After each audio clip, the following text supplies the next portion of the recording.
क्या आपने कभी सोचा है कि विजय देवरकोंडा और रश्मिका मंदाना के वेडिंग विजुअल्स इतने वायरल क्यों हुए? सिर्फ इसलिए नहीं कि वो बड़े स्टार्स हैं, बल्कि इसलिए क्योंकि उनके इस लुक के पीछे एक ऐसा राज छुपा था जो 5000 साल पुराना है। हम जिसे फैशन समझते हैं, हमारे पूर्वज उसे हीलिंग कहते थे। जिसे हम आज एस्थेटिक कह रहे हैं, वो दरअसल एक बायोलॉजिकल रीसेट था। आज की भाग दौड़ भरी जिंदगी में हम स्ट्रेस और एंग्जाइटी का इलाज ढूंढ रहे हैं, लेकिन क्या आपको पता है कि हमारी पुरानी शादियां दरअसल एक वेलनेस रिट्रीट हुआ करती थीं? चलिए देखते हैं कैसे। कभी कभी हम किसी ट्रेडिशनल वेडिंग लुक को देखते हैं और बस कहते हैं, कितना रॉयल है। लेकिन अगर आपने विजय देवरकोंडा और रश्मिका मंदाना के ट्रेडिशनल स्टाइल वेडिंग विजुअल्स को ध्यान से देखा हो, तो आपको एक और चीज नोटिस होगी। उनका लुक सिर्फ एस्थेटिक नहीं था, वो सिंबॉलिक था, लेयर्ड था और कहीं न कहीं एंशिएंट इंडियन विजडम को रिप्रेजेंट करता था। आज मॉडर्न लाइफ में हम स्ट्रेस, हार्मोनल इम्बैलेंस, एंग्जाइटी और बर्नआउट का सामना कर रहे हैं। हम डिटॉक्स रिट्रीट्स पे जाते हैं, मेडिटेशन ऐप्स डाउनलोड करते हैं, सप्लीमेंट्स लेते हैं, लेकिन एक समय था जब हमारी शादी ही एक वेलनेस सेरेमनी होती थी। शादी सिर्फ दो लोगों का मिलन नहीं थी, वो एक एनर्जेटिक ट्रांजिशन थी, एक बायोलॉजिकल रीसेट थी, एक इमोशनल अलाइनमेंट थी। चलिए एक एक रिचुअल को समझते हैं। सबसे पहले आलता। जब विजय देवरकोंडा के हाथ पर लाल आलता देखा गया, कुछ लोगों को लगा ये फेमिनिन एलिमेंट है। लेकिन प्राचीन भारत में लाल रंग सिर्फ श्रृंगार नहीं था, लाल था शक्ति का प्रतीक। आयुर्वेद और तंत्र के हिसाब से विवाह का मतलब है शिव और शक्ति का मिलन, पुरुष और स्त्री का बैलेंस। ट्रू मस्कुलिनिटी का मतलब सिर्फ स्ट्रेंथ नहीं, बल्कि स्ट्रेंथ के साथ सॉफ्टनेस भी है। लाल रंग बॉडी की लाइफ फोर्स को एक्टिवेट करता है, एनर्जी को स्टिमुलेट करता है। आलता का यूज एक सिंबॉलिक एक्सेप्टेंस था कि पुरुष अपने अंदर की शक्ति को भी सम्मान देता है। आज मॉडर्न सोसाइटी में हम इमोशंस को सप्रेस करते हैं, सॉफ्टनेस को वीकनेस समझते हैं, लेकिन एंशिएंट रिचुअल्स हमें बैलेंस सिखाते थे, इंटीग्रेशन सिखाते थे। अब बात करते हैं गोल्ड की। रश्मिका मंदाना का लेयर्ड गोल्ड ब्राइडल लुक सिर्फ हैवी ज्वेलरी नहीं था। आयुर्वेद में गोल्ड को ओजस से जोड़ा गया है। ओजस क्या है? ओजस हमारी इम्यूनिटी है, हमारी वाइटैलिटी है, हमारी नेचुरल ग्लो है, हमारी लाइफ फोर्स है। गोल्ड को ट्रेडिशनली वार्मथ कंडक्ट करने वाला माना गया।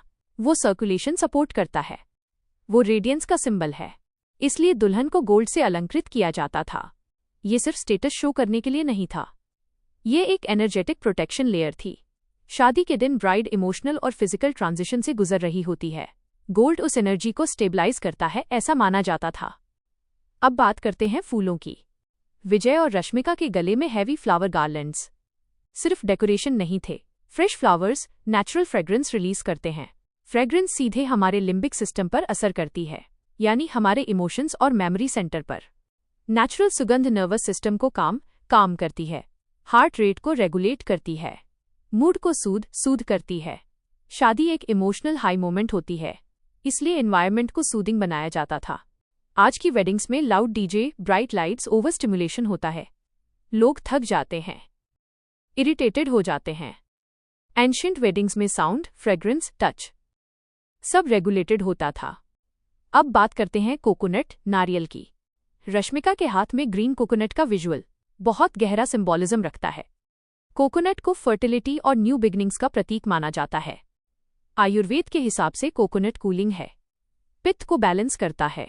शादी के दौरान इमोशंस हाई होते हैं, हीट, स्ट्रेस और एंग्जाइटी बढ़ सकती है। कोकोनट एक सिंबॉलिक और फिजिकल कूलिंग एलिमेंट था। इसका शेप वूम्ब एनर्जी को रिप्रेजेंट करता है, न्यू लाइफ साइकिल का प्रतीक है। अब बात करते हैं हल्दी की। हल्दी को आयुर्वेद में एंटी इन्फ्लेमेटरी माना गया है। वो एंटीसेप्टिक है, वो डिटॉक्सिफाइंग है। हल्दी सेरेमनी सिर्फ ग्लो के लिए नहीं थी, वो बॉडी को क्लींस करने के लिए थी, स्किन को प्रिपेयर करने के लिए थी, एनर्जी को प्यूरिफाई करने के लिए थी। शादी एक एनर्जेटिक शिफ्ट है, आइडेंटिटी चेंज होती है, रोल चेंज होता है, इसलिए बॉडी और माइंड को प्रिपेयर किया जाता था। अब जरा मॉडर्न लाइफ को देखिए। Fast weddings, destination pressure, social media validation, comparison, over spending, over stimulation. हम रिचुअल का एसेंस भूल गए हैं। हमने ट्रेडिशन को या तो ब्लाइंड फॉलो किया या कंप्लीटली रिजेक्ट कर दिया। लेकिन सच ये है, हमारे रिचुअल्स आउटडेटेड नहीं थे, वह बॉडी अवेयर थे, एनर्जी अवेयर थे, साइकोलॉजी अवेयर थे।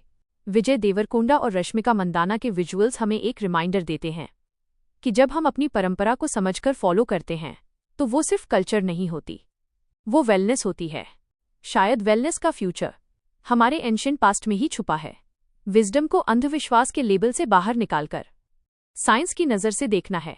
अगर आपको लगता है कि एंशिएंट इंडियन विजडम को दोबारा समझने का समय आ गया है तो इस जर्नी का हिस्सा बनिए, क्योंकि वेलनेस शायद नया ट्रेंड नहीं है, वो हमारी विरासत है। शादी में जाएं या अपनी परंपराओं को देखें तो सिर्फ उनके बाहरी रंगरूप को न निहारें, उनके पीछे छिपी उस गहरी साइंस और विजडम को भी महसूस करें। अगर आपको लगता है कि हमारी विरासत में छिपा ये वेलनेस का खजाना आज की मॉडर्न दुनिया के लिए भी जरूरी है, तो इस वीडियो को उन लोगों के साथ शेयर जरूर करें जिनकी आप परवाह करते हैं। आप इन रस्मों में से किस रस्म को सबसे ज्यादा पसंद करते हैं, मुझे कमेंट सेक्शन में जरूर बताएं। ऐसे ही और विजडम टू वेलनेस सफर पर मेरे साथ चलने के लिए चैनल को सब्सक्राइब करना न भूलें। मैं हूं आपका नाम चैनल नेम। आपसे जल्द ही मिलूंगी एक नई कहानी और एक नई हीलिंग के साथ। तब तक के लिए अपनी जड़ों से जुड़े रहें, स्वस्थ रहें। नमस्ते।